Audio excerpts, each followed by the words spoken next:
Okay, so basically हमने अब तक सर्कुलर मोशन में ऑलरेडी 4 लेक्चर्स कवर किए हुए हैं। वो 4 लेक्चर्स में हमने मेजर टॉपिक्स कवर किए regarding the kinematics of circular motion. आज जो हम स्टार्ट करने वाले हैं that is related to dynamics of circular motion. अभी देखो यार, काइनेमेटिक्स और डायनामिक्स में क्या फर्क है, कोई बताएगा? एनीवन? अभी जो हमने जैसे सपोज सर्कुलर है, तो सर्कुलर का हमने एक जो पार्ट अभी पढ़ा है that was the kinematics of circular, और अब जो हम पढ़ेंगे वो दैट विल बी डायनामिक्स। कोई बताए काइनेमेटिक्स एंड डायनामिक्स में क्या डिफरेंस है मेजर?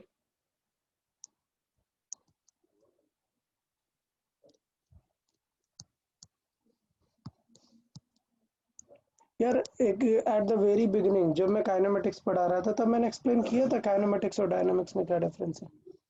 कोई स्टूडेंट बताया यार काइनेमेटिक्स डायनामिक्स में क्या डिफरेंस है?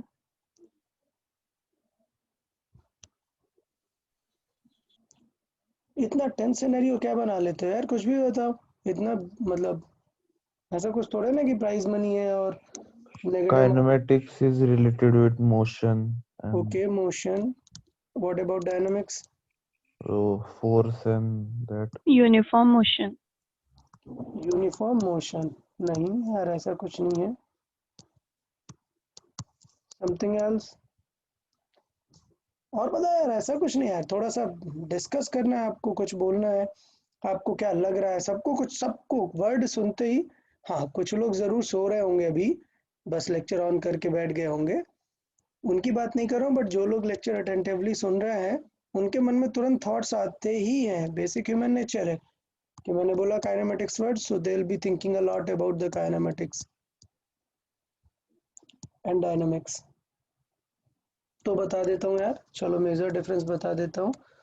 ऑल्दो मैं कई बार काइनेमेटिक्स के टाइम पे ऑफ कोर्स बताया ही हूँ।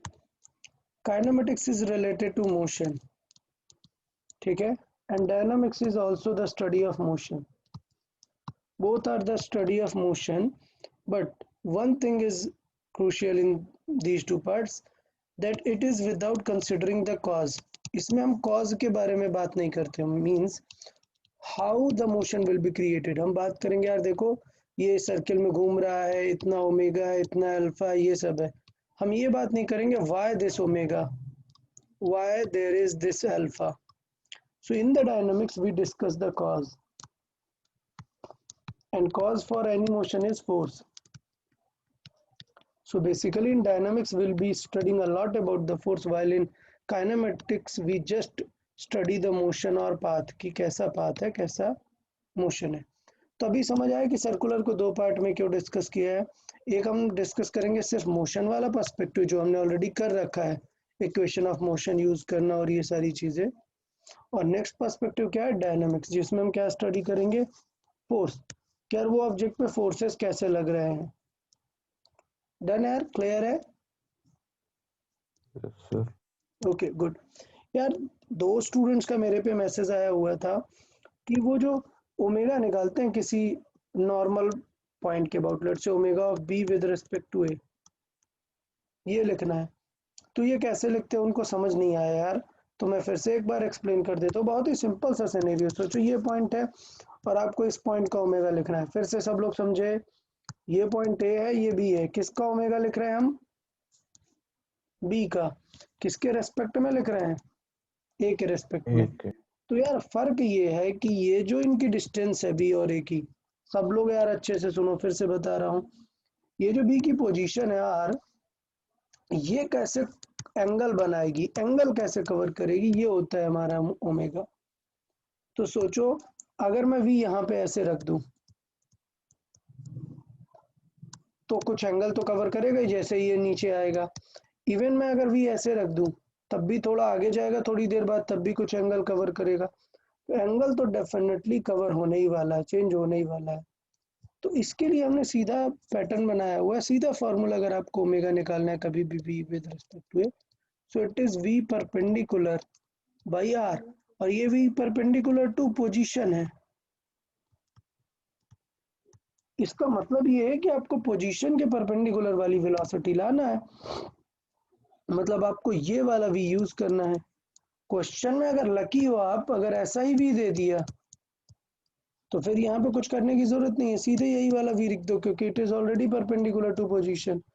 लेकिन अगर क्वेश्चन में ये वाला वी दिया है तो इसका मतलब आपको ये कंपोनेंट लाना पड़ेगा। यार अब कुछ लोग डेस्परेट हो जाते हैं, सर ये कंपोनेंट क्या होगा। यार क्वेश्चन के अकॉर्डिंग देखेंगे ना।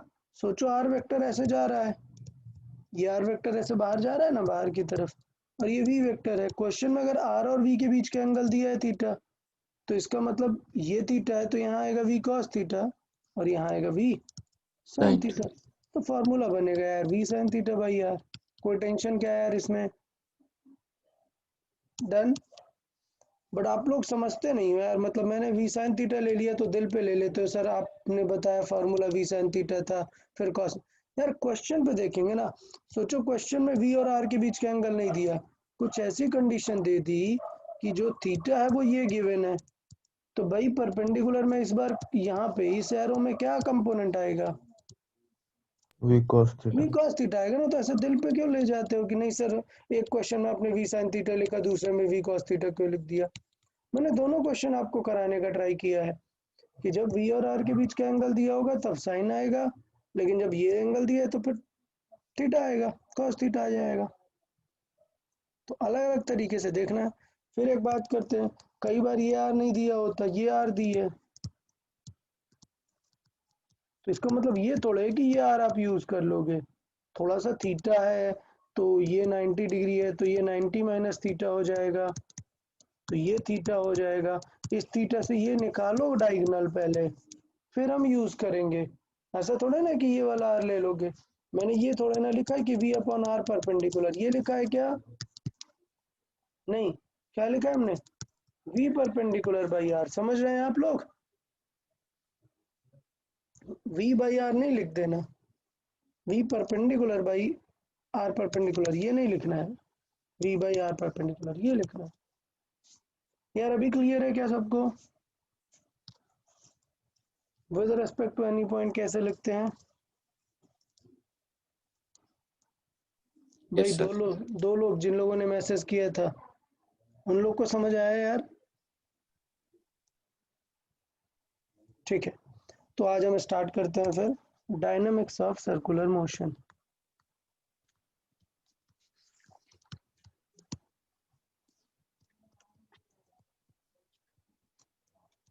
डायनामिक्स ऑफ सर्कुलर मोशन, ठीक है। डायनामिक्स ऑफ सर्कुलर मोशन मतलब बेसिकली हमें फोर्सेस के बारे में बात करना है। तो देखो यार सर्कुलर मोशन में सबसे इंपॉर्टेंट जो फोर्स होता है that is centripetal force. So centripetal force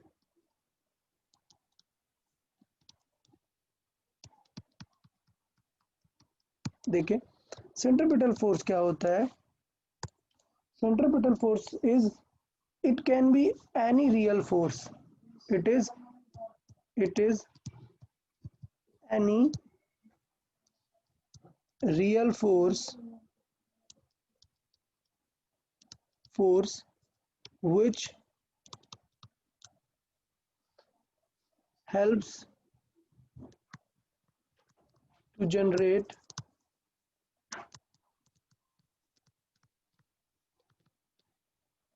any circular motion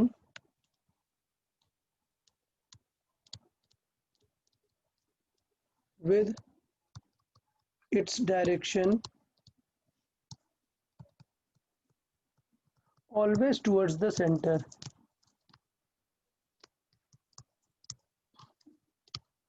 towards the center।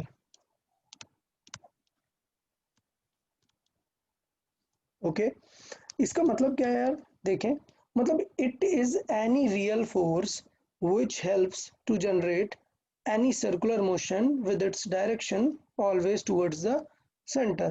मतलब क्या चीजें देखें, इसका मतलब ये है कि सपोज देखिएगा डिफरेंट डिफरेंट एग्जांपल। सपोज ये एक पॉइंट है, यहाँ पे आपने एक थ्रेड के थ्रू एक स्टोन को रोटेट करा रहे हो, ठीक है। सपोज ये एक एम मास है और आप इसको ऐसे सर्किल में रोटेट करा रहे हो ठीक है। ये कोई पर्सन है यहाँ पर और इस थ्रेड को पकड़ के यहाँ पर घुमा रहा है, ये क्या है, थ्रेड है। क्लियर। और ये एक ऑब्जेक्ट है, इस पॉइंट के अबाउट वो उसे रोटेट कर रहा है। तो ये बताओ कि अगर हम इसे रोटेट करना स्टार्ट करेंगे तो ये स्टोन तो गिर जाएगा ना, स्टोन तो होल्ड रहेगा ही नहीं, सर्किल में रहेगा ही नहीं। कौन इसे होल्ड करके रख रहा है इस सिनेरियो में? Who is holding this motion? String, ये thread. Yes. Yes, holding the motion, which is going to hold this motion is thread. तो इसका मतलब ये जो थ्रेड का टेंशन है, ये जो इसे पुल करके रख रहा है, वो ही हमारा क्या बन गया इस बार? Centripetal force. सेंट्रीपिटल। तो इस बार सेंट्रीपिटल कौन है? टेंशन। Tension. क्लियर। तो इसको मैं बोलूंगा this is our centripetal force. तो centripetal force can be anything, वो डिपेंड करेगा कि किस तरीके से हम उसे सॉल्व कर रहे हैं। अच्छा, सपोज ये तो सिनेरियो था कि जैसे हमने थ्रेड से उसको फिक्स करके घुमाया, अगर हम ऐसे ही कोई रॉड लगा देते हैं,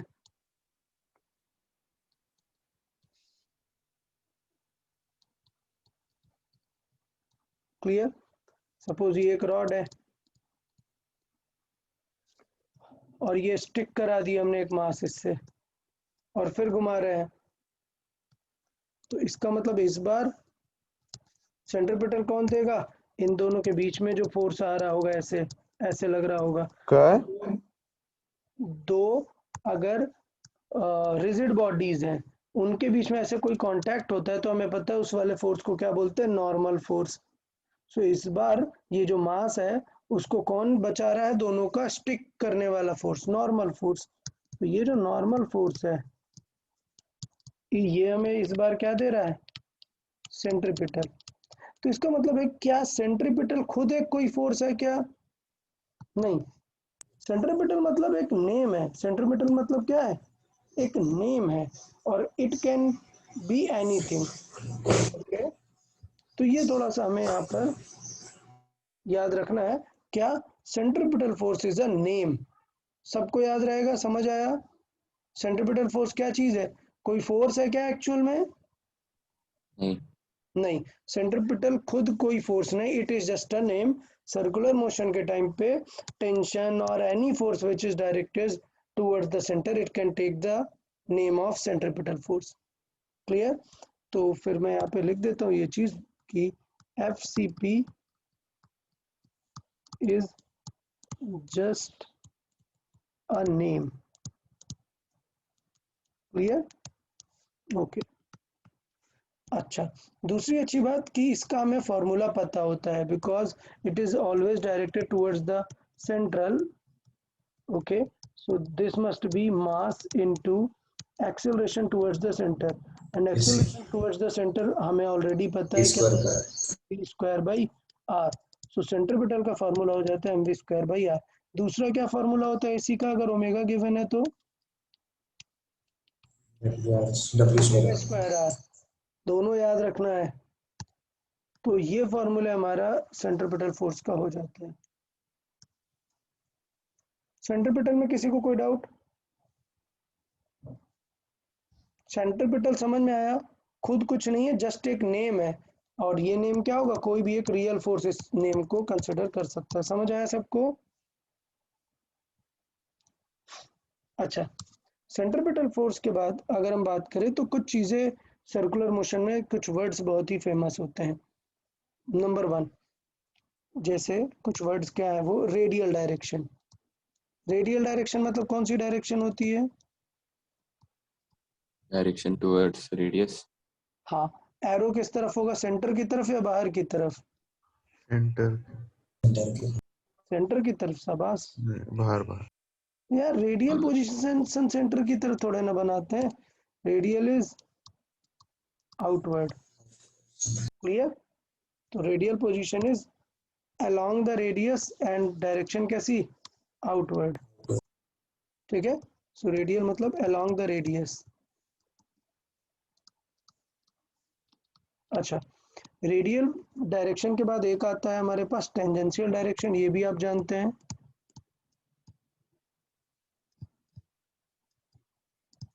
टेंजेंशियल डायरेक्शन वो क्या है? along the tangent, but along the tangent बहुत मैटर करता है कि वो घूम किस तरीके से रहा है, इसलिए मैंने जानबूझ के ये फिगर में उल्टा रोटेशन दिखा दिया, जिससे आपको थोड़ा सा ये ध्यान में रहे कि टेंजेंशियल क्या होगी। अगर यहाँ पर देखोगे तो टेंजेंशियल क्या होगी, इस तरफ। अगर यहाँ पर देखोगे तो टेंजेंशियल क्या होगी, इस तरफ। एरो कैसे रहेगा, एरो किस पे डिपेंड करेगा, रोटेशन पे डिपेंड करेगा। तो ये बेसिकली डायरेक्शन क्या है, अलोंग द टेंजेंट। कोई डाउट? अच्छा, फिर थर्ड होती है axial direction.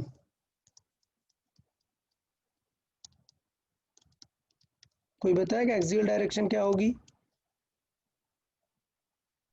along the axis. Along the axis, axis क्या होती है?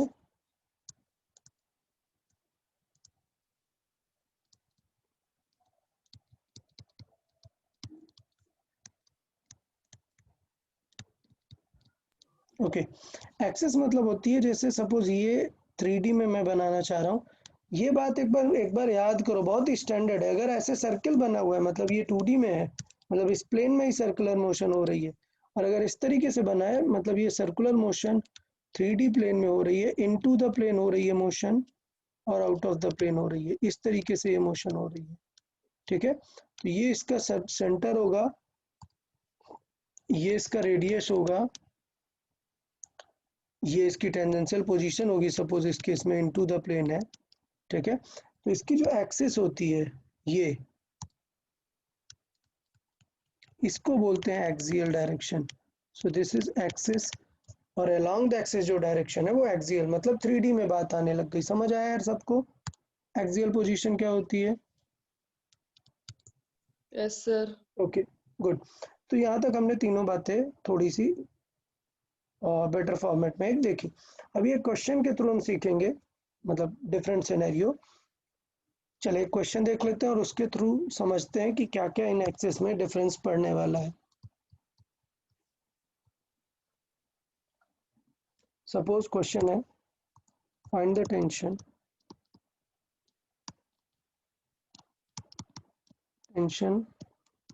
on string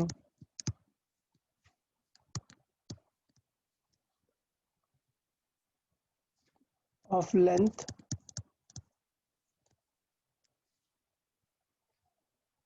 50 centimeter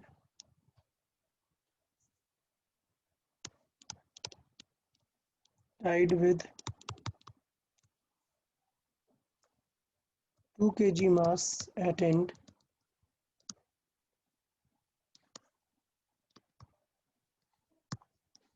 and rotated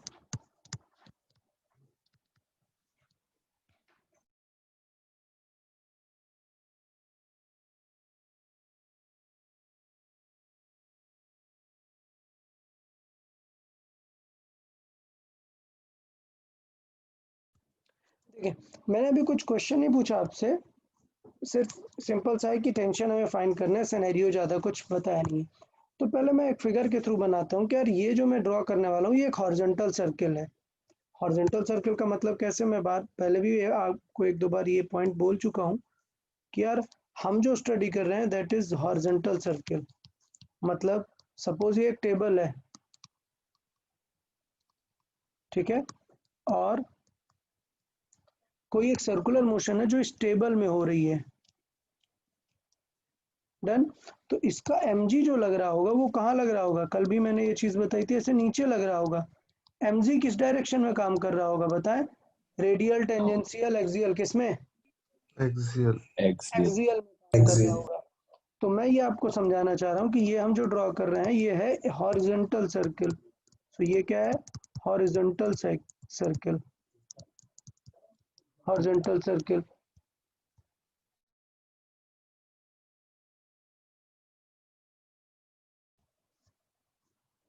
तो इसका मतलब ये है कि मैं ये बना जरूर यहाँ पर स्ट्रेट रहा हूँ, बट ये एक हॉरिजॉन्टल सर्किल है।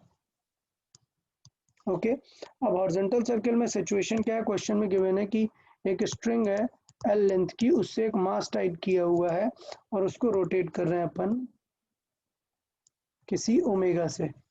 डन, एम मास को हम रोटेट कर रहे हैं। तो बड़ी सिंपल सी बात है कि स्ट्रिंग में जो टेंशन आ रहा है वो किसके वजह से, वो टेंशन ही क्या है हमारा, सेंट्रीपिटल फोर्स होगा। क्लियर। तो सेंट्रीपिटल फोर्स किस डायरेक्शन में सॉल्व होने वाला है, रेडियल डायरेक्शन में। तो मैं सारी चीजें एक बार सॉल्व करके दिखा देता हूं। मैं जब रेडियल डायरेक्शन सॉल्व करूंगा, रेडियल डायरेक्शन, अच्छा आपको ये फॉर्मूला तो पता है, force is equal to M into A. सोचो कोई ऑब्जेक्ट अगर मूव ही नहीं हो रहा, कोई ऑब्जेक्ट मूव नहीं हो रहा, तो क्या सिचुएशन होनी चाहिए, अगर मूव नहीं हो रहा मतलब उसमें फोर्स बैलेंस क्या होने चाहिए, फोर्स क्या होने चाहिए, बैलेंस्ड होने चाहिए। पहले हम रेडियल डायरेक्शन पे सॉल्व करते हैं। रेडियल डायरेक्शन में हमारे पास फोर्स क्या होता है, सेंट्रीपिटल फोर्स। और सेंट्रीपिटल फोर्स कौन है इस बार, टेंशन। सेंट्रीपिटल फोर्स का फॉर्मूला क्या होता है, m v square by r. हमें वी वाला चाहिए क्या, नहीं, हमें क्वेश्चन में क्या दिया, ओमेगा, तो हम क्या लिखेंगे, m omega square r. Square r is t. तो टी इज इक्वल टू क्या हो जाएगा, एम है 2 kg, ओमेगा है 2 रेडियन पर सेकेंड का स्क्वायर, इनटू आर कितना है 50 सेंटीमीटर था ना। सो 50 सेंटीमीटर मतलब मीटर में लिखेंगे तो उसे 50 सेंटीमीटर मतलब हाफ मीटर। क्लियर। तो ये हो गया। सो इसे कन्वर्ट किया, 2 कैंसिल आउट हो गया, कितना आ गया आंसर, 4 न्यूटन। कोई डाउट रेडियल डायरेक्शन में, किसी को कोई doubt, no sir. Good, very good. अब देखते हैं टेंजेंशियल डायरेक्शन में क्या हो रहा होगा। बताओ टेंजेंशियल डायरेक्शन में क्या हो रहा है। टेंजेंशियल डायरेक्शन में अगर हम देखें तो टेंजेंशियल डायरेक्शन में क्या फीलिंग आ रही होगी उसे, अगर हमें फोर्स निकालना है टेंजेंशियल डायरेक्शन का, एफ टेंजेंशियल, तो क्या हो जाएगा, mass into acceleration of tangential. बताओ एक्सीलरेशन ऑफ टेंजेंशियल है क्या, नो। कैसे पता चल रहा है हमें, बिकॉज ओमेगा क्या है, कांस्टेंट। कांस्टेंट है, ओमेगा कांस्टेंट है, तो इसका मतलब कोई अल्फा होगा क्या, अल्फा जीरो है। अल्फा जीरो है तो एटी का फॉर्मूला क्या होता था, आर इंटू अल्फा होता था ना। तो इसका मतलब एटी भी क्या है, जीरो है। तो क्या टेंजेंशियल डायरेक्शन में कोई फोर्स फील हो रहा है क्या, नहीं, टेंजेंशियल डायरेक्शन का फोर्स हो गया जीरो। चले थर्ड, एक्सियल डायरेक्शन में बताएं, एक्सियल डायरेक्शन में उसे क्या फोर्स लग रहा है, जी mg लग रहा है, F is equal to mg। तो यार अगर mg लग रहा है तो उसको नीचे चले जाना चाहिए ना,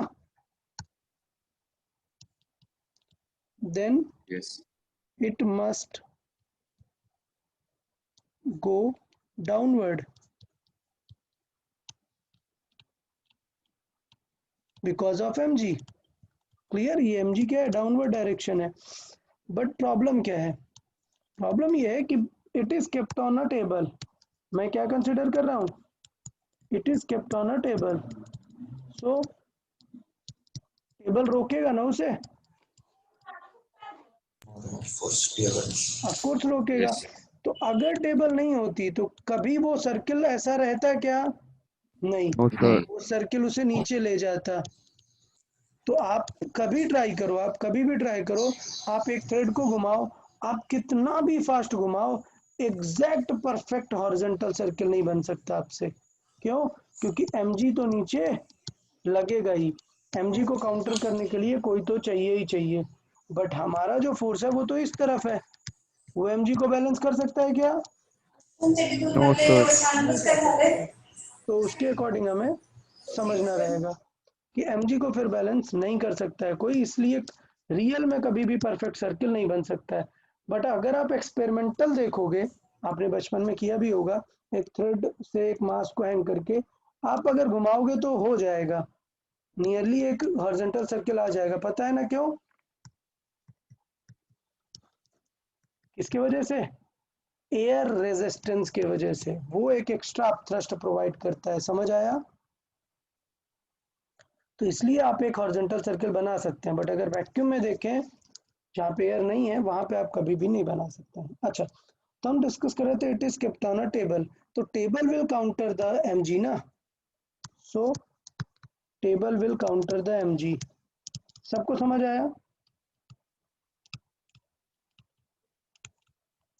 अच्छा, तो टेबल कौन सा फोर्स लगाएगी जो mg को काउंटर करेगा? क्या बोलते Normal हैं इस फोर्स force. को? Normal force. गुड। सो कोई भी ऑब्जेक्ट जब किसी चीज के ऊपर रखा होता है, इधर देखें, कोई भी ऑब्जेक्ट, लेट्स से मैं टेबल बना रहा हूँ, किसी भी ऑब्जेक्ट के ऊपर रखा है तो इस कांटेक्ट में एक फोर्स लगता है, दैट इज नॉर्मल फोर्स, जो किसे बैलेंस करेगा? उसके mg को बैलेंस करेगा।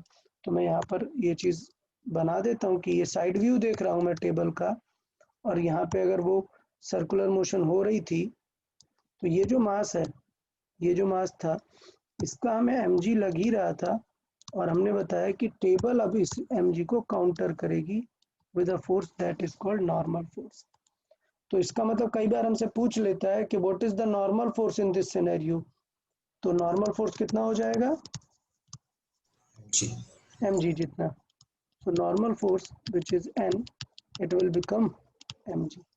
तो यार तीनों डायरेक्शन में सबको समझ में आई कि क्या क्या क्वेश्चन पूछे जा सकते हैं फोर्स से रिलेटेड? डन? ओके, चले। तो ये बात थी हमारी पूरा सर्कुलर मोशन की कि क्या हमारा सेंट्रीपिटल फोर्स है। ठीक, अब यहाँ पर हम स्पेशल पॉइंट एक देखेंगे।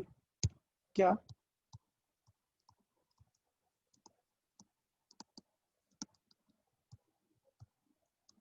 देखो, कई बार आपको सॉल्व करना पड़ेगा कि सिचुएशन क्या है। सिचुएशन है कि हमें ग्राउंड से हम देख रहे हैं कि एक सर्कुलर मोशन कर रहा है। ठीक है, ये जो हम सॉल्व कर रहे हैं टेक्निक, ये हम with respect to ground consider कर रहे हैं कि सर्कुलर मोशन हो रही है। स्पेशल पॉइंट ये है ऑब्जर्विंग सर्कुलर मोशन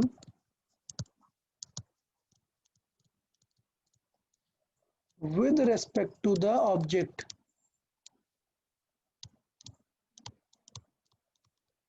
क्लियर?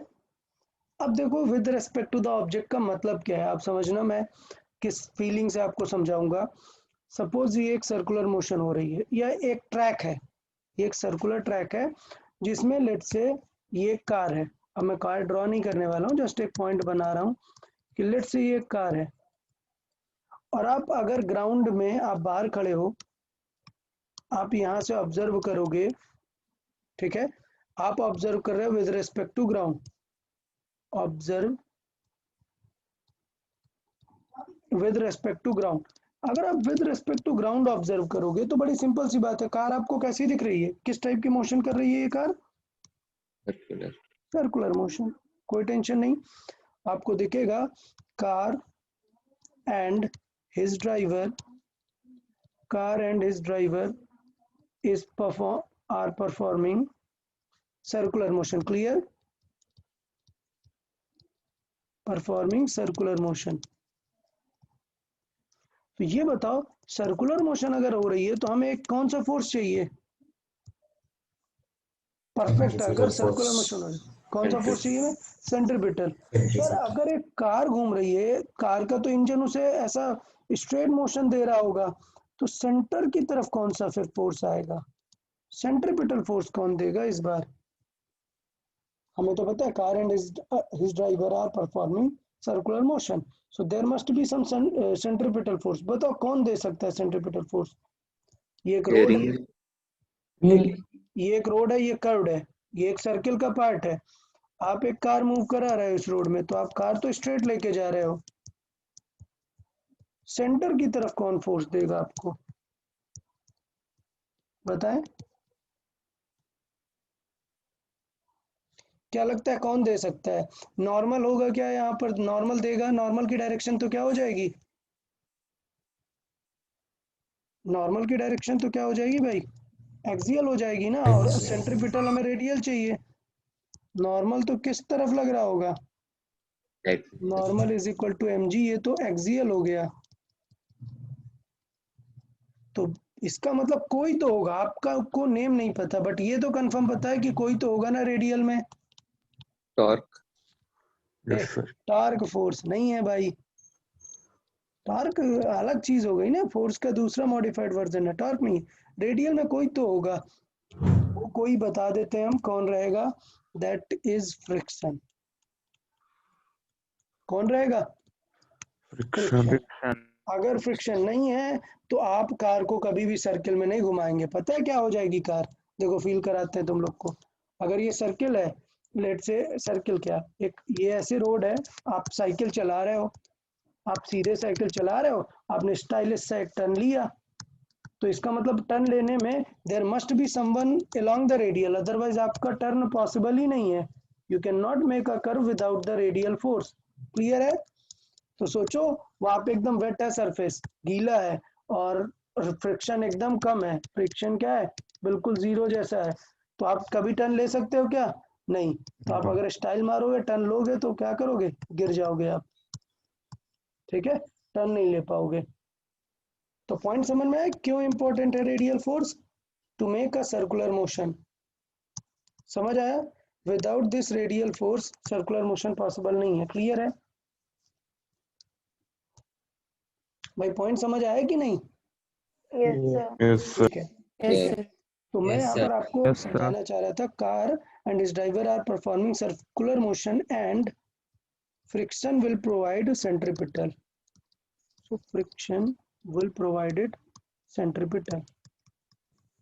अच्छा, अब तो ये स्पेशल पॉइंट तो नहीं है, ये तो बहुत, ये तो अभी हम डिस्कस ही कर रहे थे। हमें ऑब्जर्व करना है सर्कुलर मोशन को with respect to the object. तो चले अब ऑब्जर्व करते हैं with respect to the car. तो देखें, observing the car, observing car and driver from inside the car. Okay, inside the car, inside the car का मतलब ये है कि कैसे, with respect to the car. Clear? with respect to the car. तो यार अब ये बताओ, अगर आप अंदर कार के बैठ गए तो ड्राइवर आपको कैसा दिखेगा? मूव करता हुआ दिखेगा क्या? नहीं, still No, no, rest. stationary. Yes. all objects inside the car, वो कैसे दिखेंगे? Stationary. सब कुछ रेस्ट पे दिखेगा ना। Stationary. Rest. अच्छा, तो इसका मतलब तो यार सिचुएशन गलत हो गई ना। कोई भी चीज रेस्ट पे है, कोई भी चीज रेस्ट पे है। क्लियर? और आपको पता है कि कोई उसे पुल कर रहा है, कौन? जैसे इन पर्टिकुलर केसेस के लिए मैंने देखा यहाँ पर कि कौन पुल कर रहा है? फ्रिक्शन पुल कर रहा है, कुछ जगह पे थ्रेड पुल कर रहा है। तो इसका मतलब अगर आप देखो तो फिर सिनेरियो ही बदल जाएगा ना। क्यों? क्योंकि सर्कुलर मोशन तो परफॉर्म नहीं कर रहा है वो। With respect to the car अगर हम देखेंगे, with respect to the car, then there is no circular motion.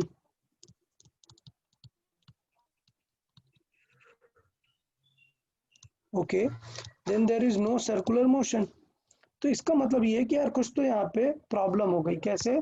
आप कार के अंदर बैठे हो, अभी अभी मैंने बताया कि यहाँ पे एक फोर्स लग रहा है, ठीक है, ये फोर्स लग रहा है। तो यार ये जो फोर्स लग रहा है, तो ये तो इसको इस तरफ पुल कर लेगा ना, इस तरफ मोशन होनी चाहिए। बट एज पर यू आप क्या बोल रहे हो? नहीं sir, it is at rest. इधर पे फोर्स लग रहा है लेफ्ट की तरफ, तो हम बोल रहे हैं there must be some motion, there must be some, there must be motion. अच्छा, अगर हम बोल रहे हैं कि there must be motion, but you know that there is no motion, object is at rest. Clear? So we know, but we know it is at rest. तो इसका मतलब ये है कि कोई तो इस फोर्स को बैलेंस करेगा ना, something must be there to balance this force. Centrifugal. Yes, so something must be there to balance it. अच्छा, तो इसका मतलब ये हुआ कि वो जो इसे बैलेंस करेगा उस फोर्स का नाम हमने जो चूज किया हुआ है, that force is centrifugal force, centrifugal force.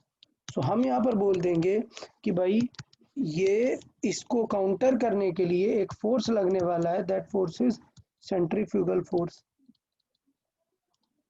अच्छा, सेंट्रीफ्यूगल जो फोर्स है, हमें पता है ये फोर्स कितना था, ये तो बिल्कुल सेंट्रीपिटल जैसा था ना, वैल्यू जो आई थी टेंशन की या किसी भी फोर्स की, वो था mv²/r। तो इसका मतलब काउंटर करने के लिए सेंट्रीफ्यूगल भी तो कितना रहेगा, mv²/r mv²/r। रहेगा। तो इसका मतलब ये हुआ कि ये जो सेंट्रीफ्यूगल फोर्स है, ये ऐसा कुछ रियल में फोर्स नहीं है, ऐसा रियल में नहीं है। ये तब आता है जब हम अपना ऑब्जर्वेशन पॉइंट बदल देते हैं। क्या बदल देते हैं? ऑब्जर्वेशन पॉइंट बदल देते हैं। तो मैं यहाँ पर पॉइंट लिखूंगा और सेंट्रीफ्यूगल को डिफाइन करूंगा।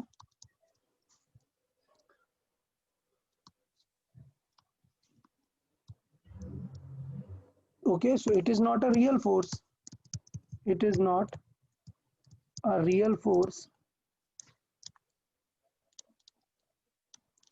It is a pseudo force. It is a pseudo force used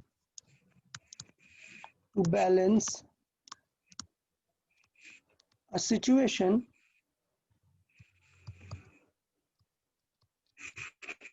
of solving or of observing any object performing circular motion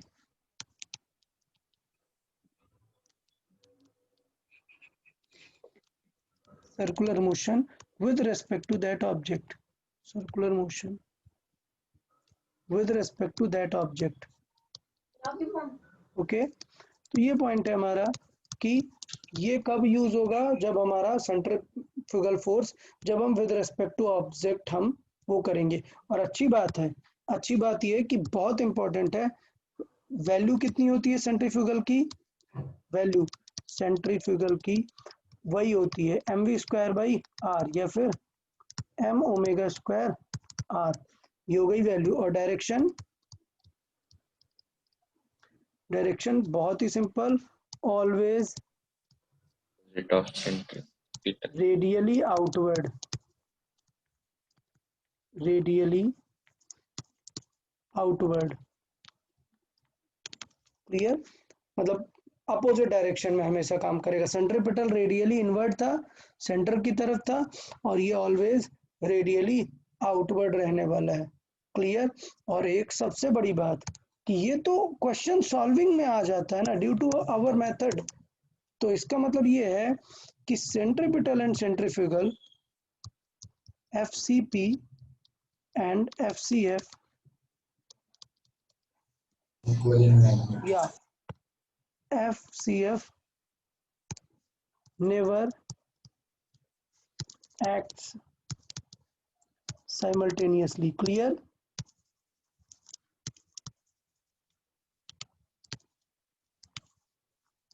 ये थोड़ा सा आपको ध्यान देना होगा कि कभी भी एक ऑब्जेक्ट पे दोनों नहीं लगेंगे, वरना कैंसिल कर देंगे ना। डन? तो दोनों कब लगेंगे? मैं फिर से एक थ्रेड वाला क्वेश्चन बताता हूँ। सपोज ये m ऑब्जेक्ट है, r रेडियस है, और ये एक सर्कुलर मोशन हो रही है। सो जब हम with respect to ground solve करेंगे, क्या विद रिस्पेक्ट टू ग्राउंड, तो हम क्या बोलेंगे?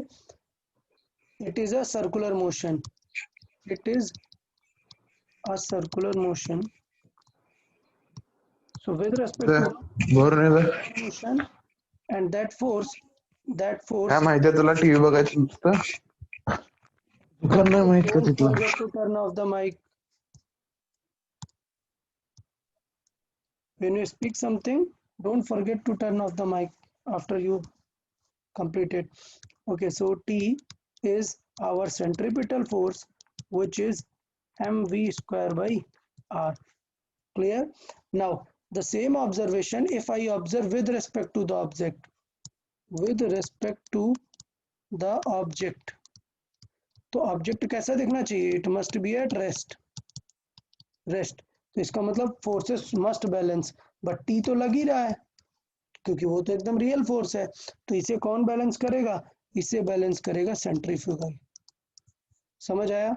तो यहाँ पर कौन बैलेंस करेगा इस टी को, रेस्ट पे है ना, तो force must be balanced, so force balance means T को कौन बैलेंस करने वाला है इस बार, सेंट्रीफ्यूगल फोर्स बैलेंस करेगा, but the formula is still the same. तो मतलब क्वेश्चन चाहे जैसे सॉल्व करो, टी का आंसर वही आने वाला, mv²/r। तो किसी को कोई डाउट है इसमें, दोनों चीजों में? अच्छा, अब पॉइंट ये, हम क्या यूज करेंगे, हम क्या यूज करेंगे ये डाउट होगा। तो पर्सनली मैं प्रेफर करता हूं ये, क्योंकि इसमें ज्यादा दिमाग नहीं लगाना होता कि सेंटर की तरफ है क्या है, बस क्या ये सर्कुलर मोशन ऐसे कर रहा था, उसकी सर्कुलर मोशन भूल जाओ और रेडियली आउटवर्ड एक फोर्स लगा दो, दैट इज सेंट्रीफ्यूगल। क्लियर? बिल्कुल एकदम परफेक्ट सिनेरियो रहता है with respect to object. Suppose ये सन है, ठीक है, लेट्स से ये सन है और इस पे एलिप्टिकल शेप में अर्थ रिवॉल्यूशन कर रही है, अर्थ, और आपको चेक करना है कि यार अर्थ रोटेट हो रही है, तो क्यों रोटेट हो रही है, कोई तो फोर्स होगा जो इस तरफ इसको सन की डायरेक्शन में देगा ना, तो what is that force which is going to act in the gravity. Gravity. Good, so इस बार centripetal force will be F gravity. समझ आया?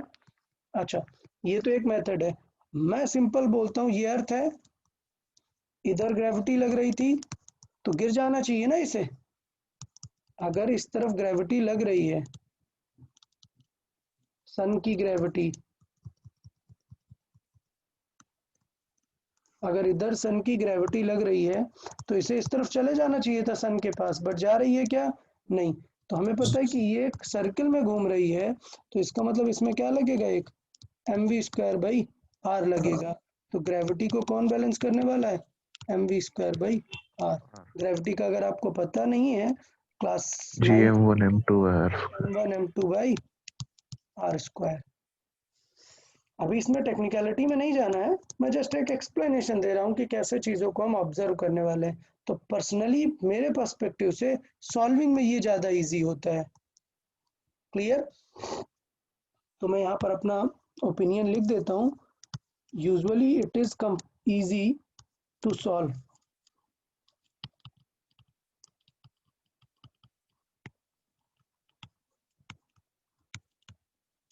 क्लियर? सेंट्रीफ्यूगल, आपको सिर्फ क्या आइडिया रखना है, कोई भी सर्कल कर रहा है तुरंत लगा दो सेंट्रीफ्यूगल। अच्छा चलो देखो, इस देखना कार के सिनेरियो को कितने अच्छे से क्लियर कर लेंगे। ये कार जा रही थी, डन, सर्कल में घूमने लग गई ये कार, तो सबसे पहले आपको क्या सोचना है, car is moving in circle, car is moving in circle, इसका मतलब क्या रहेगा वहां पे, centrifugal force. Clear? So F, so centrifugal will push it away, centrifugal will push it away। Clear? Centrifugal इस तरफ लगेगा ना, अगर ये रेडियस है तो सेंट्रीफ्यूगल इसे पुश करेगा अवे, तो कौन बचाएगा, समझ आ रहा है ना कि कोई तो बचाना चाहिए, सो friction will balance it, so friction will balance it. आज देखो यार, आज हम पूरा थ्योरी ही डिस्कस कर रहे हैं, हम ऐसा कुछ आज न्यूमेरिकल्स क्वेश्चन बहुत हमने नहीं किए अभी तक, सिर्फ हम डिस्कशन चाहते हैं कि आप क्लियर समझ जाएं कि सेंट्रीफ्यूगल उसे लेके जा रहा था, तो कौन बचा लेगा इस बार, फ्रिक्शन। समझ आया कितना इजी है? लेकिन अगर आप सेंट्रीफ्यूगल नहीं लगाओ तो फिर आपको सोचना पड़ेगा कि सेंटर की तरफ फोर्स क्या है, उतना कुछ प्रॉब्लम नहीं है, बट सॉल्विंग में थोड़ा सा कंफर्टेबल नहीं रहता वो मेथड। कौन सा? सेंट्रीपिटल वाला। सेंट्रीफ्यूगल क्लियर है क्या? आपने सर्किल देखा, ये ऑब्जेक्ट सर्किल में, तुरंत लगा दो एक फोर्स, क्या लगेगा नीचे की तरफ? अरे mg तो लगेगा ही, सेंट्रीफ्यूगल भी लगेगा अगर ये ऑब्जेक्ट घूम रहा है। समझ आया? जब ये ऑब्जेक्ट यहां पर पहुंचेगा तब सेंट्रीफ्यूगल किस तरफ लगेगा? डन। सेंट्रीफ्यूगल हमेशा आउटवर्ड लगेगा ही। अभी बताएं यार, किसी को सेंट्रीपिटल और सेंट्रीफ्यूगल में कोई टेंशन? बताओ भाई। किसको No, एकदम अच्छे से समझ में आ गया centripetal centrifugal? Yes, sir. Okay, ठीक है, ठीक है, चले, अच्छी बात है। बेटर है, आना चाहिए समझ में, तभी बेटर रहेगा। चलो तो अभी क्वेश्चन सॉल्व करना स्टार्ट कर देते हैं। ठीक है, सो सर क्वेश्चन, हाँ वो आप स्टार्ट के 15 मिनट्स एक क्विक रिवाइज कर सकते हैं क्या? मैं पूरे हाफ एन आवर डिस्कनेक्टेड था, वाईफाई बंद था। ओके यार, उतना कुछ वो नहीं है, थ्योरेटिकल। अभी क्विक रिवाइज भी करूंगा तो बेटर नहीं रहेगा, आप एक बार वीडियो रिवाइज कर लेना, क्योंकि ठीक है sir. First half hour just मैंने मतलब चीज़ें बोली हैं, लिखा कम है, पेजेस हमने सिर्फ 3 पेजेस ही कवर किए हैं। ठीक है, सो इट्स बेटर कि आप वो फॉलो करोगे, यू विल फाइंड मतलब different things as compare to this. हाँ सर। ओके, चलो ठीक। एग्जांपल सॉल्व करते हैं, स्टार्ट करते हैं थोड़ा सा। एक फर्स्ट क्वेश्चन मैं आपको एक्सप्लेन करूंगा, फिर आप एक ट्राई करके बताएंगे।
ओके, चलिए, ये फर्स्ट क्वेश्चन है, ये मैं सॉल्व करता हूँ और आप लोग को सारे स्टेप्स एक बार अच्छे से समझा देता हूँ कि देखो यार यूज कैसे करना है चीज़ों को।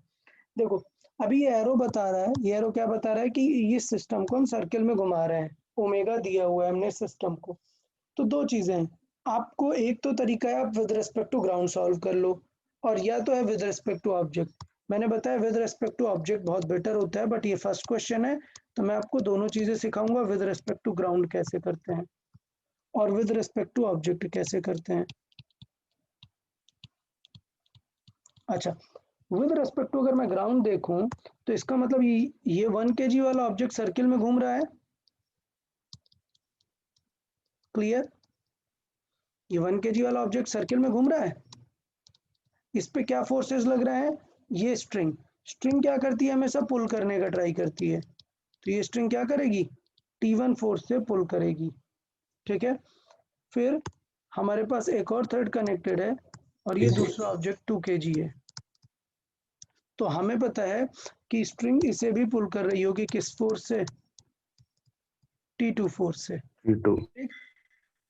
बट स्ट्रिंग हमेशा म्यूचुअल फोर्स लगाती है, मतलब आप सोचो जब आप यहाँ पे पकड़ के होल्ड करके आप थ्रेड को घुमाते हो तो आपको फील आता है कि आपका जो हैंड पे प्रेशर पड़ रहा है वो आउटसाइड पड़ रहा है, मतलब कोई तो इसे वापस इस तरफ पुल कर रहा है। तो वो कौन कर रहा होता है? Exactly thread. वो स्ट्रिंग पुलिंग जब करती है तो वो दोनों ऑब्जेक्ट को पुल करती है, इसलिए नेट फोर्स बैलेंस रहता है। तो इसका मतलब स्ट्रिंग कभी भी आप बनाओ तो हमेशा दोनों ऑब्जेक्ट्स को पुल करने वाला फोर्स ही बनाते हैं। क्लियर? तो ये वर्ड आप हमेशा याद रखो, that string pulls both the connecting objects. मैं यहाँ पे लिख देता हूँ string pulls both the connecting objects।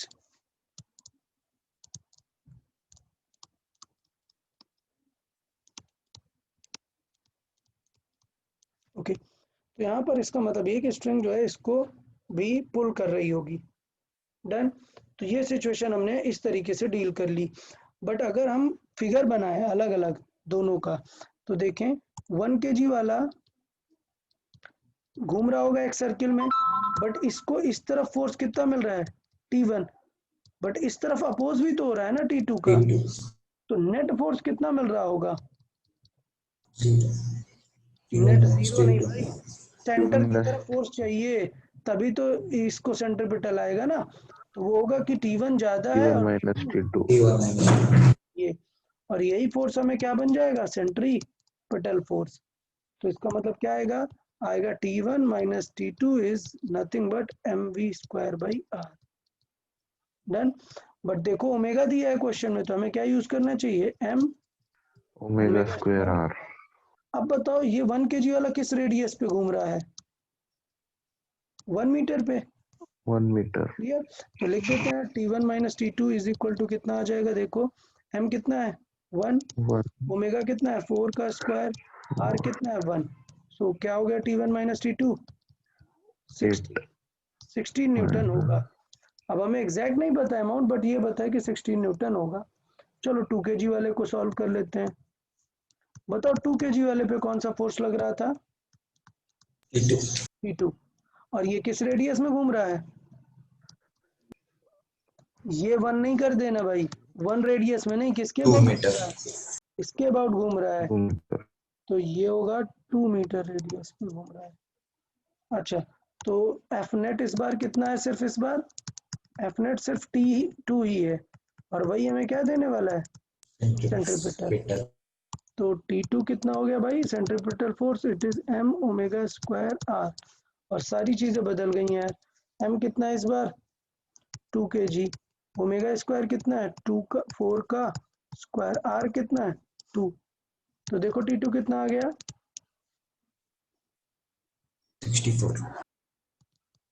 64। तो इसका मतलब अगर मैं यहाँ पे इसे यूज कर लूं तो बताओ T1 कितना आ जाएगा? T1 माइनस T2 कितना है? 64 इज इक्वल टू 16। तो T1 कितना आ जाएगा? 80 Newton.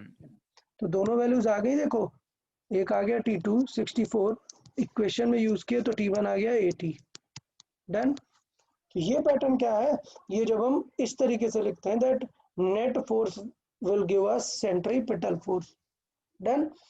लेकिन विद रिस्पेक्ट टू ऑब्जेक्ट में कंफर्टेबल ज्यादा फील करते हैं हम, कि विद रिस्पेक्ट टू ऑब्जेक्ट करना ज्यादा इजी मुझे फील होता है पर्सनली। क्यों? सिंपल सा देखें कैसे, क्यों मुझे ऐसा फील होता है भाई। ये कनेक्टेड है, ये 1 kg, ये कनेक्टेड है 2 kg। ठीक है, अभी बहुत सिंपल वर्ड में बोल रहा हूं कि हम विद रिस्पेक्ट टू ऑब्जेक्ट देखेंगे तो ये रेस्ट पे है, ये रेस्ट पे है। फर्स्ट स्टेप क्या होता है बताओ? With respect to object solve करना है, फर्स्ट स्टेप क्या लगा देना है? Step number centrifugal force. Centrifugal. Apply centrifugal, फिर बाद में सोचो बाकी कुछ। Apply centrifugal. सेंट्रीफ्यूगल फोर्स सबसे पहले हम अप्लाई करेंगे, तो इस पे सेंट्रीफ्यूगल कितना लगेगा? m omega square r। Clear? r कितना होगा इस 2 वाले के लिए? 2 मीटर। इस पे भी लगेगा क्या? m omega square r। इसका r कितना है? 1 मीटर। डन। अब t बना दो यार। इस तरफ t कितना है? T1। इस तरफ t कितना है? T2। वही T2 लग रहा है इस पे।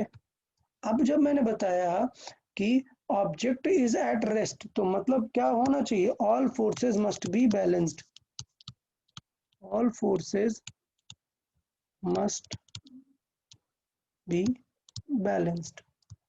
यार मैं क्यों बोल रहा हूं कि मुझे ये इजी लगता है? क्योंकि मुझे एरो बना के दिखता है। बैलेंस मतलब क्या करना है?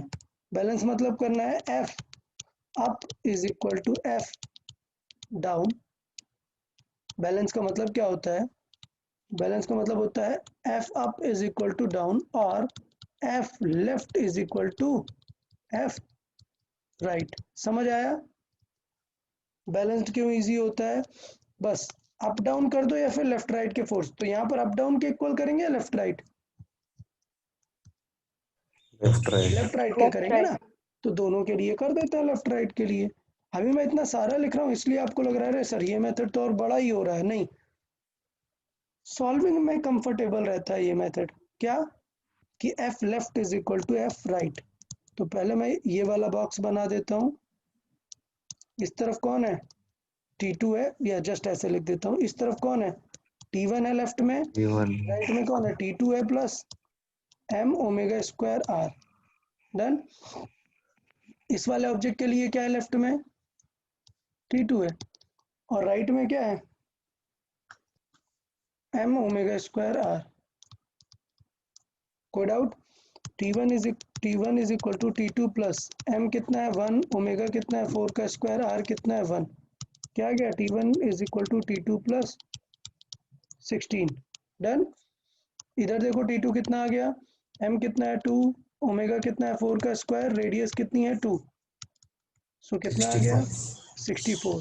देखो डायरेक्टली आ गया, उतना कुछ पॉइंट नहीं है। सो T1 कितना आ गया यहाँ से 64 प्लस 16 80। तो वो ठीक है, मतलब दोनों मेथड मैंने सिखा दिए, बट मैं अब नेक्स्ट आगे से रिकमेंड करूंगा कि हम कौन सा मेथड ही यूज करें, ये रेस्पेक्ट टू ऑब्जेक्ट। इसमें आपको ज्यादा सोचना नहीं है नेट फोर्स क्या है, बस क्या सोचना है left is equal to right, और अगर कुछ अप डाउन वाला क्वेश्चन है तो up is equal to down. Clear?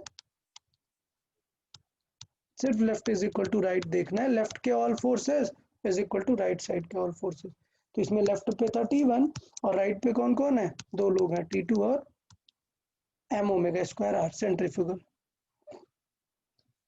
चलो बताए, ये क्वेश्चन सबको समझ आया? इस क्वेश्चन में किसी को कोई डाउट है क्या? सर एक बार फिर से प्लीज। देखें, दो टाइप में हम क्वेश्चन सॉल्व करते हैं, विद रिस्पेक्ट टू ग्राउंड और with respect to object. With respect to object में हम तुरंत सबसे पहले स्टेप 1 में क्या लगा देते हैं? सेंट्रीफ्यूगल। क्या अगर सर्किल में घूम रहा था तो तुरंत इस पे क्या लगेगा? सेंट्रीफ्यूगल। कहाँ? हमेशा रेडियली आउटवर्ड। तो अगर ये रेडियस है तो इसके आउटवर्ड डायरेक्शन में हमने फोर्स लगा दिए दोनों पे m ओमेगा स्क्वायर r। ठीक। अब टेंशन क्या होता है? स्ट्रिंग क्या करती है? String pulls both the connecting object. तो यहाँ पर देखो स्ट्रिंग पुल करेगी इसे, यहाँ पर जो स्ट्रिंग है ये इन दोनों को पुल करेगी। तो हमारा T1 और T2 हमने ड्रॉ कर दिया। अब सिर्फ फर्क ये होता है कि आपको लेफ्ट और राइट के फोर्सेस बैलेंस करने हैं। ओके, तो जो लेफ्ट में फोर्स है जो राइट में फोर्स है, बस आपको उन दोनों को बैलेंस करके लिख देना है। ओके,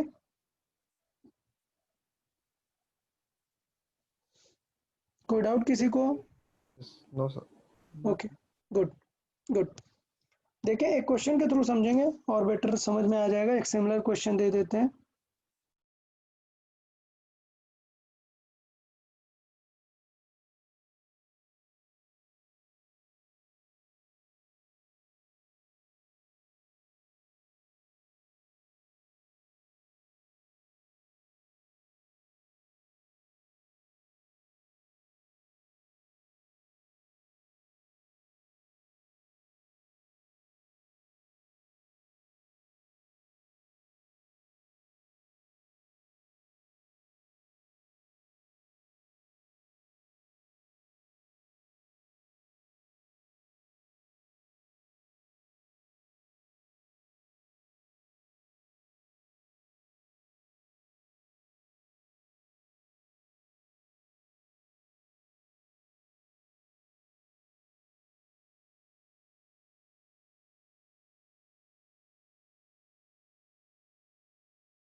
वेरी गुड यार, बहुत सारे लोगों ने करेक्ट आंसर दिए, वेरी गुड। कार्तिक, आदित्य, प्रथमेश,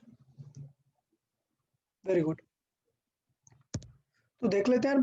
देखो मैंने सबसे पहले बताया solving with respect to object, मतलब तुरंत क्या लगा दो सब पे, सेंट्रीफ्यूगल।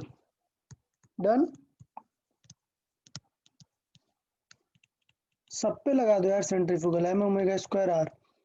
अब देखो इसको इधर कौन पुल कर रहा था, T1, बट याद रखना है कि T2 जब पुल करेगा तो दोनों को पुल करेगा, ये गलती नहीं होनी चाहिए। मुझे पक्का पता है ये गलती एग्जाम में करोगे। क्या करोगे, बहुत सारे स्टूडेंट यहाँ पर T2 नहीं लगाते हैं, यहाँ पे सिर्फ T2 ऐसे ही लगा होता है, गलत आ जाएगा ना यार आंसर, क्योंकि T2 तो यहाँ पे मस्ट है। तो इसलिए ये चीज याद रखना है कि string pulls both the object, तो T3 ये लगेगा, T3 ये लगेगा। अब देखो मैंने जानबूझ के इस क्वेश्चन में आपसे T1 T2 नहीं पूछा, आप समझ रहे, मैंने जानबूझ के T1 T2 आपसे नहीं पूछा। क्यों? क्योंकि मैं नहीं चाहता कि आप इधर भी इतनी ज्यादा सॉल्विंग करें, मैं सिर्फ टारगेट करना चाहता हूँ क्या, T3। तो T3 तुरंत लगा लो। देखो T1 भी इधर, T2 इधर, T3 इधर। अब बताओ T3 पे left is equal to right,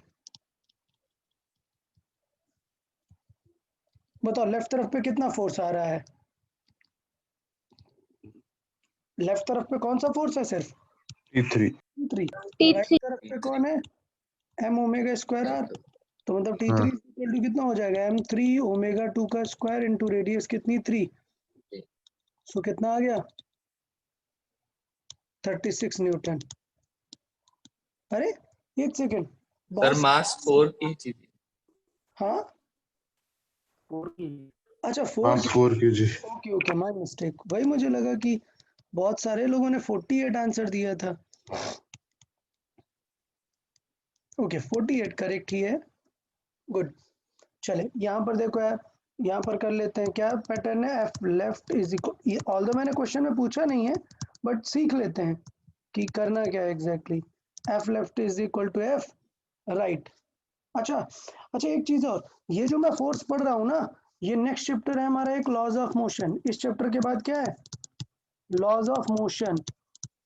9th में भी रहता है ये चैप्टर, क्लियर, जिसमें हम फोर्सेस के बारे में डिस्कस करते हैं, वहां पर हम ये फिर से सीखेंगे। तो इसलिए अभी ही सीख लोगे तो बेटर रहेगा, उस चैप्टर में आपको और ईज होगा सॉल्विंग में। चले देखिए लेफ्ट में कौन सा फोर्स है भाई, T2 है। राइट में कौन है, दो लोग हैं, T3 है और प्लस कौन है, एम ओमेगा स्क्वायर आर। तो रख लेते हैं T2 is equal to T3 कितना है 48, और ये सॉल्व किया हमने 2 इंटू ओमेगा 2 का स्क्वायर इंटू रेडियस 2, तो कितना हो गया 16 ऐड हो गया यहाँ पे, 48 प्लस 16 कितना हो जाएगा 64। ओके तो T2 भी आ गया। फिर सेम चीज यहाँ पर, F left is equal to F right, तो क्या हो गया यहाँ पे T1 will balance T2 plus m omega square r. अच्छा टेंशन मत लेना, कुछ लोग सोचेंगे सर ये फॉर्मूला यही यूज कर रहे हो, वैल्यू बार बार अलग रख रहे हो, तो भाई जिसको सॉल्व करेंगे उसका एम और आर रखेंगे ना। तो T2 कितना है 64 है, और हम अब 1 kg को सॉल्व करें तो 1 kg का एम, 1 का ओमेगा और 1 का रेडियस, तो कितना हो गया 68। चलिए बताए, किसी को कोई डाउट, किसी को डाउट इसमें?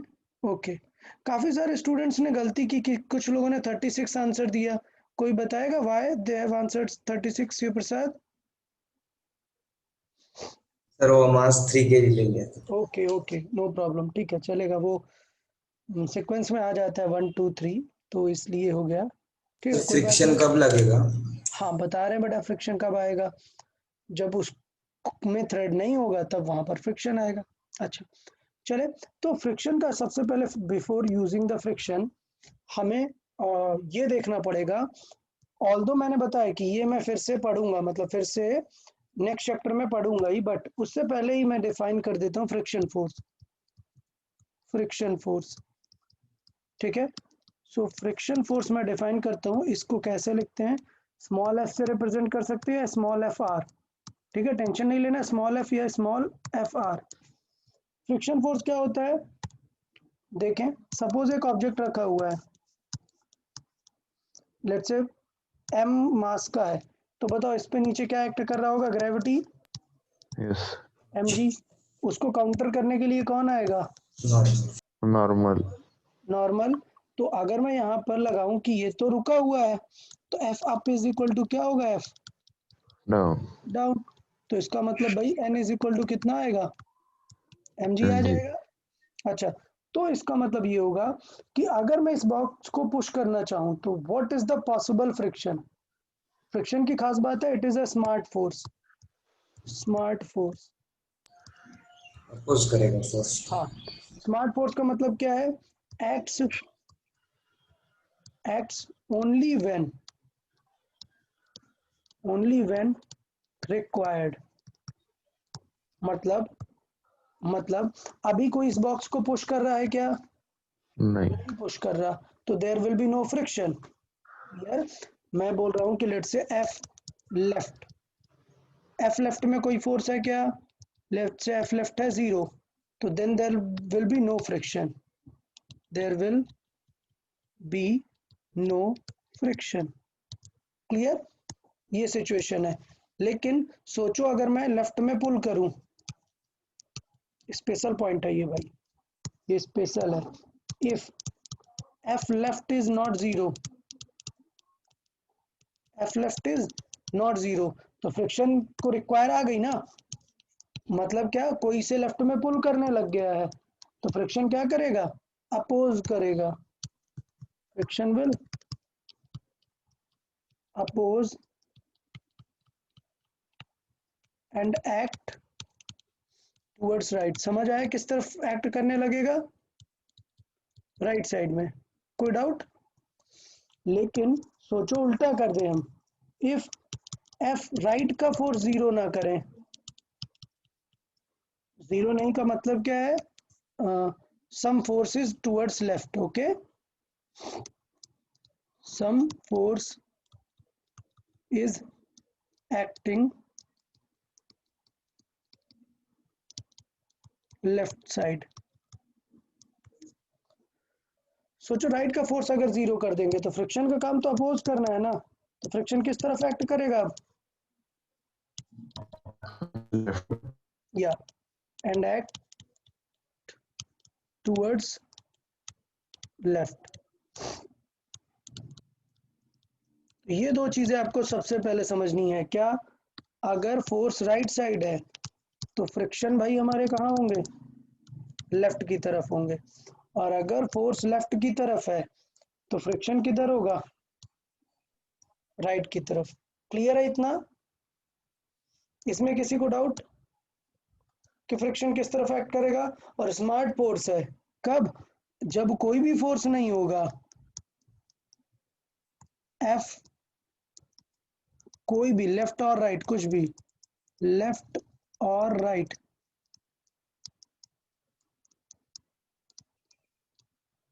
कोई भी फोर्स नहीं होगा तो फ्रिक्शन भी नहीं होगा।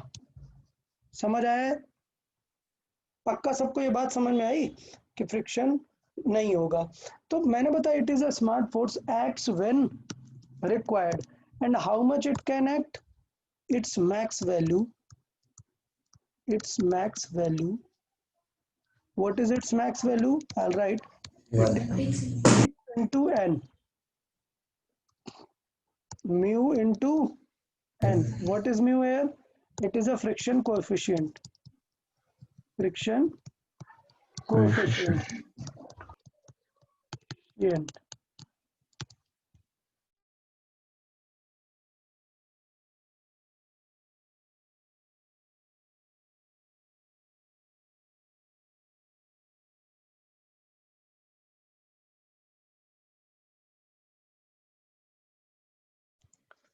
तो इसकी जो मैक्सिमम वैल्यू है वो इस तरीके से हम निकाल सकते हैं। देखो n हमने अभी सीख लिया है, n कैसे निकाल सकते हैं। आप लोग मुझे ये बताओ, एक डाउट रहता है कि मैक्स वैल्यू का मतलब क्या है? मैक्स वैल्यू का मतलब है इसकी स्मार्टनेस। मतलब सोचो आप ये मानो यार कि गैम्बलिंग का गेम चल रहा है, बेटिंग का गेम चल रहा है लेट से, और आपके पास 1000 है, सामने वाले पर्सन ने 100 रखा है, तो यार आप पागल हो गया कि 1000 रख दोगे, आप भी काउंटर में क्या रखोगे, 100 रखोगे ना। फ्रिक्शन इस टाइप का है। ठीक, अगर किसी ने 100 फोर्स लगाया, उसके पास 1000 रुपीज है, बट वो लगाएगा कितना बेटिंग में, सिर्फ 100। क्लियर। तो कुछ केसेस कर लेते हैं, और फ्रिक्शन एक बार समझ आ गया तो हम फ्रिक्शन का भी यूज कर लेंगे। देखें एग्जांपल के थ्रू समझेंगे हम। सब लोग ध्यान दें, एग्जांपल के थ्रू इस चीज को समझेंगे हम। सपोज एक 20 kg का बॉक्स है, इसको एक पर्सन पुश कर रहा है, F is equal to 20 newton से। 20 कम हो गया, लेट्स से 50 न्यूटन से। आपको बताना है फ्रिक्शन फोर्स। 1 मिनट रुकेंगे। क्वेश्चन है, find the friction force. Find the friction force. Clear. In different cases same question, 20 kg अभी पुश कर रहा है, F इज इक्वल टू, ये 40 ले लेते हैं, अभी F इज इक्वल टू 60 से पुश कर रहा है। Then let's say same 20 kg अभी पुश कर रहा है, F is equal to 80 newton से, और लेट्स से लास्ट सिनेरियो, अभी पुश कर रहा है, F is equal to 100 newton से। Done. So find the friction force when mu is equal to 0.4। Clear. when mu is equal to 0.4, ये value आपको given है। तो सबसे पहला स्टेप क्या होता है, स्टेप 1 क्या फाइंड करेंगे, Max friction. Max friction. Step number 1, find max friction, max possible friction friction. तो भाई उसके लिए तो दो ही लोग चाहिए ना, क्या मैक्स फ्रिक्शन क्या हो जाता है, newton To N. N. Mu कितना है 0.4, या लिख देते हैं म्यू इंटू एन कितना है, एम जी जितना। तो म्यू है 0.4, एम जी कितना 20 इंटू जी की वैल्यू ले लेते हैं 10। ठीक है 9.8 है बट 10 ले लेंगे, कंफर्टेबल रहेगा। तो कितना आ गया फोर्स, 80 न्यूटन। तो अब जल्दी से बताओ कि इस केस में फ्रिक्शन कितना लगेगा, फर्स्ट केस में। 40. हाँ, ये राइट साइड पे पुश कर रहा है तो फ्रिक्शन कितना लगेगा, 40। 80 लग सकता है बट लगेगा ही नहीं ना, रिक्वायर्ड नहीं है। तो बताओ कि क्या ये बॉक्स मूव करेगा, No. नहीं करेगा। क्यों, क्योंकि फोर्स क्या है, बैलेंस हो गया। तो ये बॉक्स कैसा रहेगा, Balanced. रेस्ट पे रहेगा, बैलेंस्ड रहेगा। चलो इसमें बताओ, इसमें कितना फ्रिक्शन लगेगा अब, 60. 60 न्यूटन। और अभी भी ये किस पे रहेगा, रेस्ट पे। क्यों, क्योंकि बैलेंस कर लिया फ्रिक्शन ने। इधर कितना लगेगा फ्रिक्शन, 80। 80. अभी भी ये रेस्ट पे रहेगा, यस जस्ट मूव होगा, मतलब जस्ट स्टार्ट होने वाला होगा मूव। इस केस में फ्रिक्शन कितना लगेगा, 80 न्यूटन क्योंकि अब उसकी लिमिट ही क्रॉस हो गई है, 20 Newton से 20 तरफ मूव करने लगेगा, 20 Newton. 20 Right न्यूटन न्यूटन से राइट साइड पे मूव करेगा। क्लियर। तो ये हमारा पैटर्न था फ्रिक्शन को लेके, क्या फ्रिक्शन क्या है, कब कैसे किस तरीके से फ्रिक्शन लग सकता है। समझ आया सबको, फ्रिक्शन के बारे में सबको समझ आया ना। Yes, sir. ओके चलिए अब देख लेते हैं क्वेश्चन एग्जाम्पल के थ्रू, देखें आप लोग यूज कर पाते हैं कि नहीं।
ओके देखिए यार क्वेश्चन क्या है, क्वेश्चन अभी लिख दिया हुआ है, आपको समझ आ गया होगा कि यार एक कॉइन रखा हुआ है, वो क्या होगा, अगर हमने टेबल को सर्कल में घुमाना स्टार्ट किया तो कॉइन के साथ क्या प्रॉब्लम होगी, कॉइन पे क्या लगने लगेगा, एक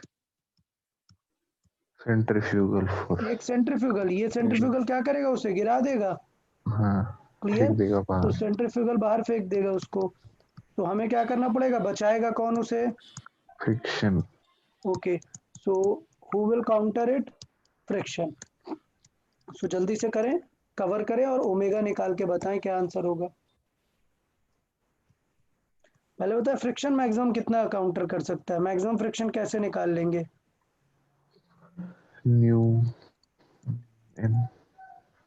okay so friction will counter it, और हम मैक्सिमम पॉसिबल फ्रिक्शन हम निकाल सकते हैं कि मैक्सिमम पॉसिबल फ्रिक्शन कितना लगेगा। सो फ्रिक्शन विल काउंटर इट, इस तरीके से उसे बचा के रखेगा फ्रिक्शन। सो एफ मैक्स अभी बताया सिखाया, एफ मैक्स कैसे निकालते हैं भाई, म्यू इनटू एन, और टेबल पे रखा है तो नॉर्मल रिएक्शन कितनी हो जाएगी, एम जी, एम जी। अभी कुछ लोग एम जी में रख देंगे सीधे 10 उठा के, उसका मास कितना दिया 20, सीधा 20 रख देंगे, 20 रखेंगे क्या, नहीं, मास किस 20 में रखना है, ग्राम से केजी में रखेंगे, केजी में रखना है। तब जाके यूनिट हमारा न्यूटन में आएगा। क्लियर, सो आंसर कितना आ जाएगा 0.18, सॉरी 2 है, 12। क्लियर, इतना न्यूटन का फ्रिक्शन उसे बचा सकता है। तो अब यहां से ओमेगा निकाल लो,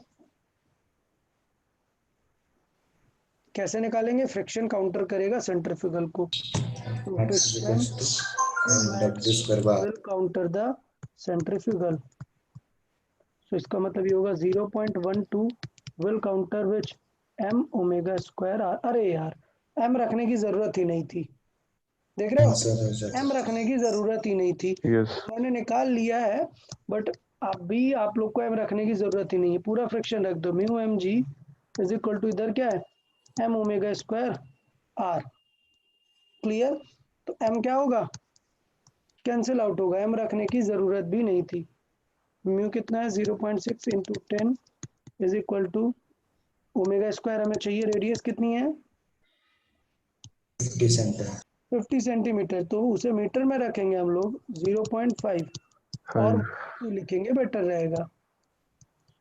तो मैं यहीं पे कन्वर्ट कर देता हूँ, 50 सेंटीमीटर मीन्स 1/2 मीटर,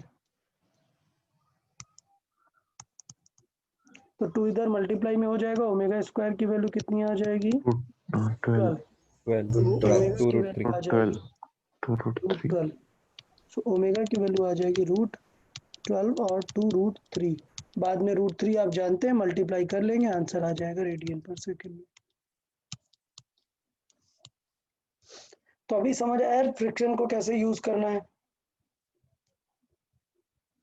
बताएं भाई, किसी को कोई डाउट फ्रिक्शन में, नो सर। ओके देखें, चले तो अब कुछ स्पेशल पॉइंट देख लेते हैं, कुछ स्पेशल क्वेश्चन देख लेते हैं। सपोज, और कहाँ कहाँ आपको सर्कुलर मोशन बहुत ही इजीली देखने को मिल सकती है, कैसे, देखें, सपोज आपके पास एक बाउल है, ऐसा हेमिस्फेरिकल बाउल रहता है, ठीक है, और आपने नोटिस किया होगा कि अगर आप इसमें एक स्मॉल ऑब्जेक्ट रख दो और आप इस बाउल को घुमाना स्टार्ट कर दो, ये बाउल किस रेडियस का है, let's say capital R radius का बाउल है, और अगर आप इस बाउल को ओमेगा से घुमाने लगो तो क्या आप ऑब्जर्व करोगे, बताएं, क्या ऑब्जर्व करेंगे हम, कि ये जो छोटा सा आपने एक मास का अंदर ऑब्जेक्ट रखा है वो क्या करने लगेगा, एक घूमने लगेगा, हाँ. एक हॉरिजॉन्टल ऊपर ऊपर सर्किल जाके बना बाहर लेगा, जाएगा। एक हॉरिजॉन्टल सर्किल बना लेगा। क्लियर,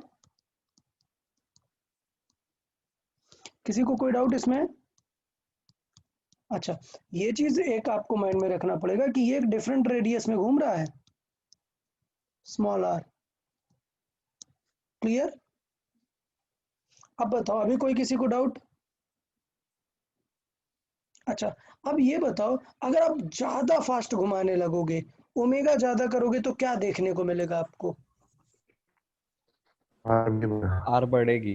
आर बढ़ता जाएगा, पार्टिकल जो है बड़े से बड़े सर्कल में घूमने लग जाएगा। क्लियर? तो इस तरीके से हमें इस टाइप के क्वेश्चंस को थोड़ा सा हैंडल करना होगा। तो इस क्वेश्चन को लेट से हमें एनालाइज करना है पूरा क्वेश्चन। तो लेट से draw all the acting forces। सबसे पहले हमें सारे एक्टिंग फोर्सेस को समझना है कि यहाँ पर कितने हो रहे हैं। Clear? And let's say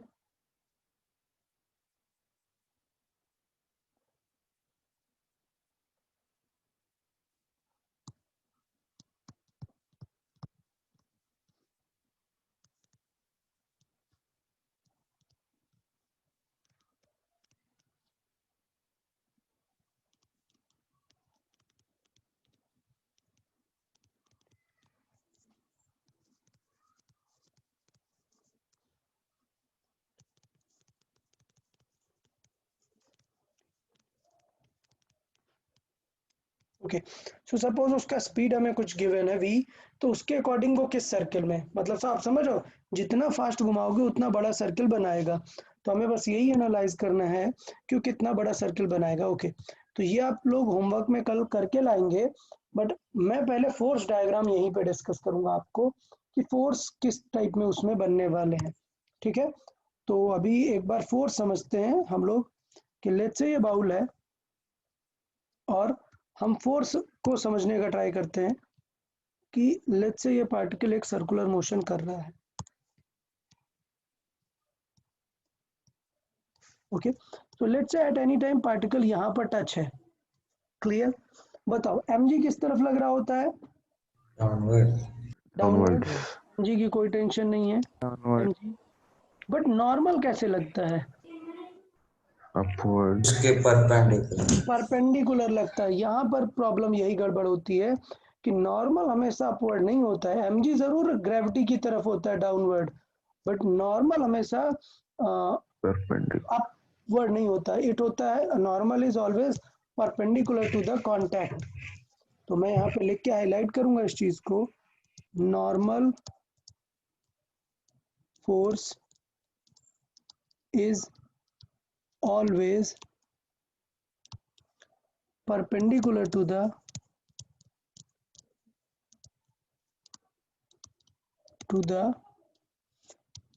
contact, perpendicular to the contacting surface।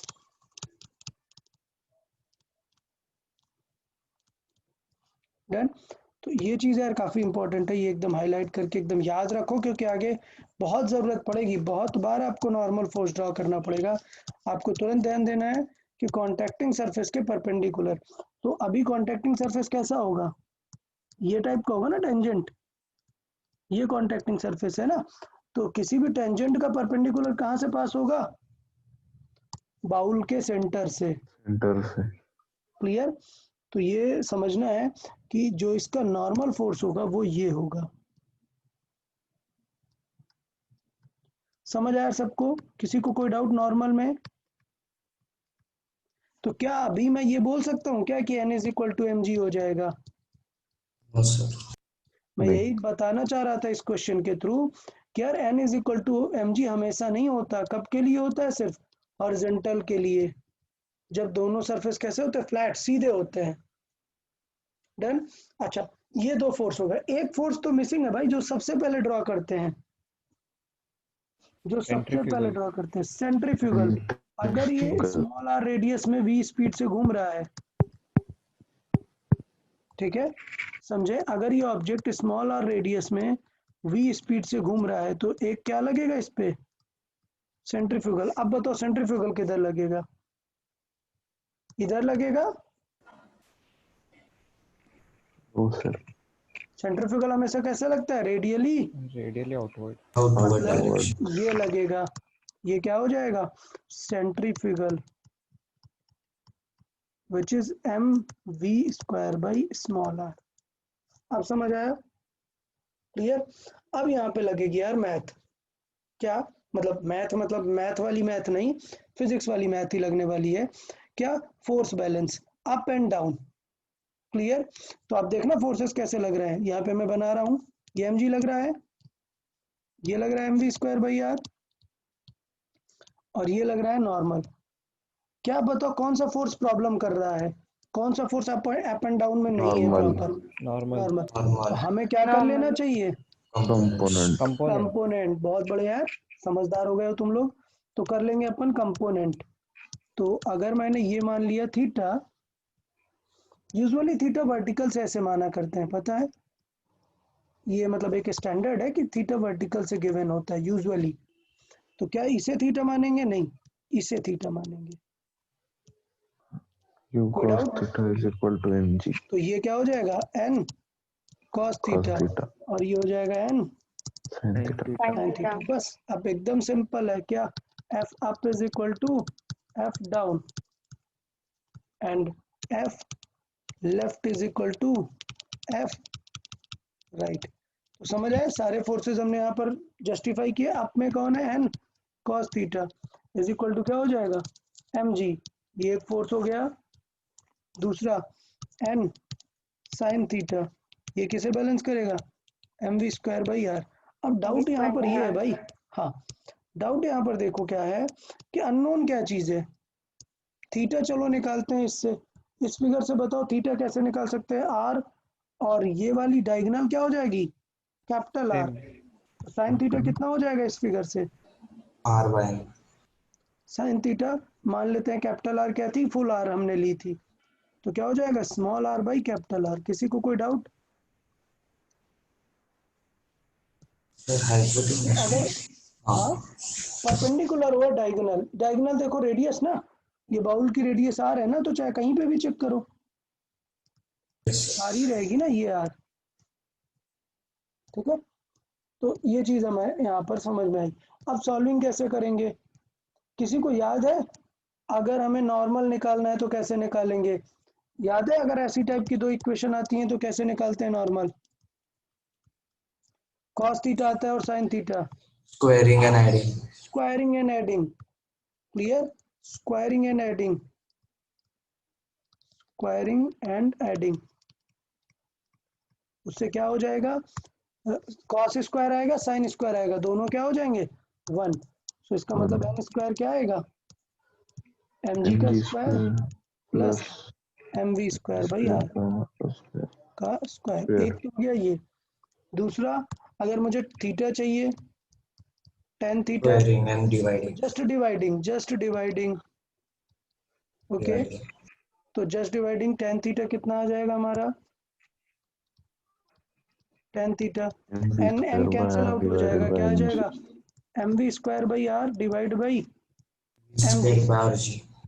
mg cancel, और ये बहुत ही अच्छा फॉर्मूला हो गया, tan v theta square by rg v² by rg। और यही v square एग्जैक्टली by हमें प्रूव करना था। क्या? कि as v increases theta with vertical, vertical से लिया है हमने, वो क्या होगा? इंक्रीज करेगा। समझ आया किस फॉर्मूले से इंक्रीज करेगा? इस तरीके से। तो बाउल को आप जितना ज्यादा जो है स्पीड से पार्टिकल को घुमाने का ट्राई करोगे, उतना ही ज्यादा थीटा वो बढ़ता जाएगा, पार्टिकल कहाँ जाता जाएगा? ऊपर आता जाएगा। समझ आया सबको? किसी को कोई डाउट इसमें? ये एक पूरा पैटर्न है, इसे आप अच्छे से याद करेंगे, समझेंगे, तो आप क्लियरली उसे यूज कर पाएंगे। अभी ये दिया find the radius of circulating object. अगर आपको v पता है, तो अगर आपको v पता है और r फाइंड करना है, तो इसका मतलब आपको tan थीटा पता होना चाहिए था। क्लियर? या अगर आपको क्वेश्चन में दिया है, ये सब कुछ फाइंड कराएगा आपको। अगर आपको क्वेश्चन में दिया है तो आप v भी फाइंड कर सकते हो। कितना हो जाएगा? √rg tan theta. मतलब अगर आपको पता है कि किस एंगल पे है वो, तो आप उसका स्पीड भी फाइंड कर सकते हो। एंगल तो आपको पता ही चल जाएगा कि कितने एंगल पे है। चलो, तो इस तरीके से काफी सारी चीजें हम डिस्कस कर सकते हैं। अभी नेक्स्ट लेक्चर में हम और भी काफी सारी चीजें डिस्कस करेंगे। अभी आप डीसी पांडे में से और प्रैक्टिस शीट में से सिर्फ काइनेमेटिक्स का प्रैक्टिस करें। अभी आप फोर्स का बिल्कुल स्टार्ट नहीं करें। आफ्टर वन मोर लेक्चर आप स्टार्ट कर सकते हैं फोर्स पे सॉल्विंग। ओके, क्लियर है? Okay yes sir. Okay then. और ये जो संडे को एग्जाम होने वाला है वो मैं इन्फॉर्म कर दूंगा ग्रुप पे। सर्कुलर मोशन पूरा ही आएगा, ठीक है? जहां तक पढ़ा देंगे वहां तक सर्कुलर मोशन। चलिए, okay okay, bye bye everyone then. Bye, sir. Thank you. Bye, sir. Bye, sir.